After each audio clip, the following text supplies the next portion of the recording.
Di sebagian negara berkembang, hanya ada dua cara untuk bisa menjadi presiden. Tidak peduli bagaimana proses demokrasi yang seharusnya diterapkan, apabila kita berasal dari keluarga kaya dan terpandang, maka akan mudah mendapatkan dukungan dari rakyat. Keluarga Rajapaksa di Sri Lanka adalah salah satu contohnya. Keluarga Rajapaksa adalah keluarga kaya dan terpandang di Sri Lanka. Penghasilan utama sebelum menjadi penguasa Sri Lanka adalah dari perkebunan kelapa dan pertanian. Keterlibatan keluarga Rajapaksa dalam perang saudara di Sri Lanka yang berlangsung selama 25 tahun dari 1983 hingga 2009 menjadi titik masuknya peran politik Rajapaksa di Sri Lanka. Pada tahun 2005, Mahinda Rajapaksa menjadi presiden Sri Lanka berkat nama baik keluarganya. Kemudian ia mengangkat adiknya, Gotabaya Rajapaksa, menjadi Menteri Pertahanan. Tahun 2009, kakak adik Rajapaksa itu didapuk sebagai pahlawan negara karena telah membawa perdamaian di Sri Lanka setelah mengalahkan pemberontak Harimau Tamil. Setelah 10 tahun berkuasa, pada tahun 2015, kekuasaan Rajapaksa dikalahkan oleh saingannya. Karena pernah merasakan bagaimana mencapai puncak kekuasaan di Sri Lanka dan menumpuk uang di dalamnya, keluarga Rajapaksa kembali mencalonkan diri sebagai presiden. Gotabaya Rajapaksa yang memiliki latar belakang dari keluarga elit dan telah terjun ke pemerintahan sebelumnya, dapat dengan mudah mewujudkan niatnya menjadi presiden Sri Lanka. Ia memiliki rencana untuk membuat semua warganya senang. Ia menjanjikan pemotongan pajak besar-besaran bagi seluruh warga Sri Lanka. Pemotongan pajak adalah hal yang sangat ditunggu oleh warga Sri Lanka. Akhirnya pada tahun 2019, Gotabaya menjadi presiden. Gotabaya tidak sepenuhnya bekerja untuk warga. Ia memanipulasi rencana sesungguhnya, yaitu mencuri uang negara sebanyak-banyaknya. Tentu saja ia tidak dapat bekerja sendiri. Gotabaya mengajak sanak saudaranya untuk menjabat beberapa posisi di pemerintahan agar dengan mudah mencapai tujuannya. Di masa pemerintahannya, 75% anggaran negara telah dikuasai oleh keluarga Rajapaksa. Warga Sri Lanka merasa aman karena pemerintahannya diisi oleh sebuah keluarga yang membantu Sri Lanka keluar dari perang saudara. Namun pada tahun 2020, program pemotongan pajak yang ia janjikan telah mengurangi pendapatan negara sebesar 25%. Ditambah lagi dengan adanya pandemi COVID-19, menyebabkan pendapatan lain dari bidang pariwisata juga turun. Bagi negara ekonomi ketiga seperti Sri Lanka, kekurangan uang dapat mudah ditutupi dengan mendapatkan utang dari IMF, World Bank, ataupun Tiongkok. Pinjaman yang didapatkan bukan berasal dari kebaikan hati, tetapi ada jaminan yang harus dibayar ketika sudah mendapatkan dana utang tersebut. Ketika tidak dapat membayar, maka akan ada beberapa kontrol pemerintahan yang diambil alih. Kekuasaan keluarga Rajapaksa membawa Sri Lanka ke dalam keterpurukan. Karena pemerintahannya yang didominasi, maka anggaran yang masuk ke dana pemerintah dapat dengan mudah diambil alih ke dalam rekening pribadi keluarga Rajapaksa. Setiap mendapatkan dana pinjaman yang digunakan untuk pembangunan infrastruktur dan kesejahteraan, nyatanya tidak sepenuhnya diwujudkan. Agar tidak terlihat seperti sedang korupsi, keluarga Rajapaksa akan membuat proyek yang selalu melibatkan orang-orang di sekitar keluarganya saja.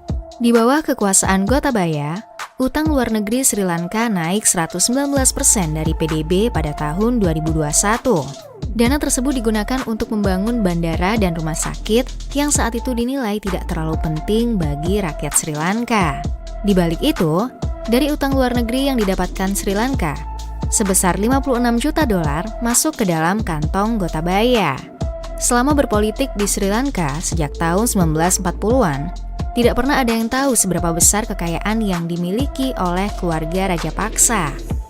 Selama ini, keluarga Rajapaksa membuka perusahaan cangkang atau rekening luar negeri untuk menutupi jumlah kekayaan yang dimiliki. Kemudian tahun 2021 terjadi kebocoran data dari 14 perusahaan keuangan di dunia. Aksi pembocoran tersebut dinamakan Kertas Pandora yang mengekspos akun keuangan luar negeri dan detail pemiliknya. Keluarga Rajapaksa termasuk di dalam kertas tersebut yang disebut menyimpan uang sebanyak puluhan juta dolar. Tentunya sangat mustahil jika hanya berisi dari penghasilan perkebunan dan pertaniannya. Sepintar-pintarnya bangkai ditutupi, baunya tetap tercium juga. Warga Sri Lanka mulai merasakan adanya kecurangan yang dilakukan oleh elit pemerintahnya.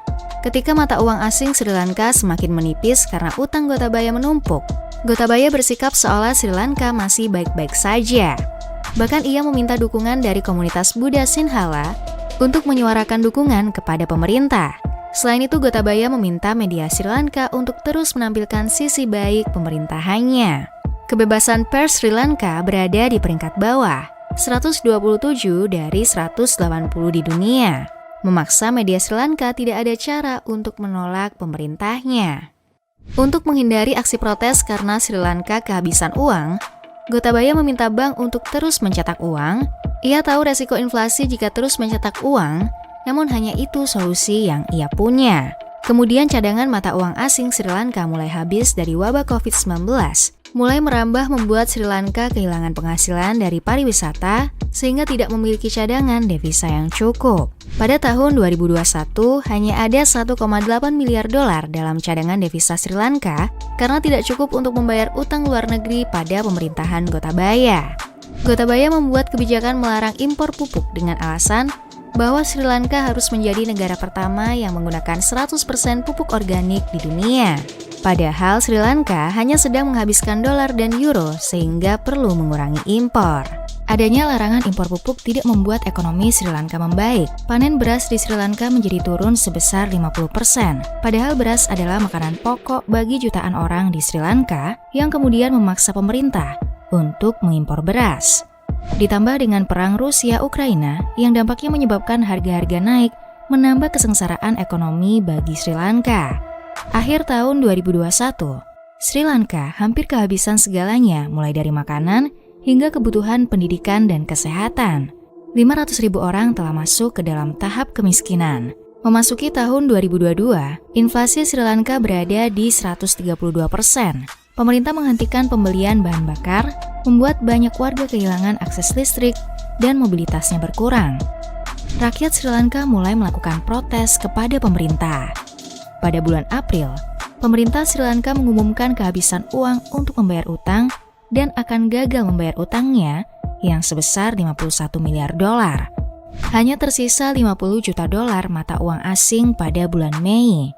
Di tengah aksi protes dari rakyatnya, pada bulan Juli, Gotabaya dan keluarganya membawa jutaan uang rakyat keluar dari Sri Lanka dengan jet militer negara, meninggalkan Sri Lanka menuju kehancuran tanpa sedikit pun ada rasa bersalah. Dulu mungkin ia dan keluarganya adalah pahlawan negara yang membawa perdamaian, namun kini Rajapaksa kembali membawa Sri Lanka dalam keterpurukan dan kehancuran.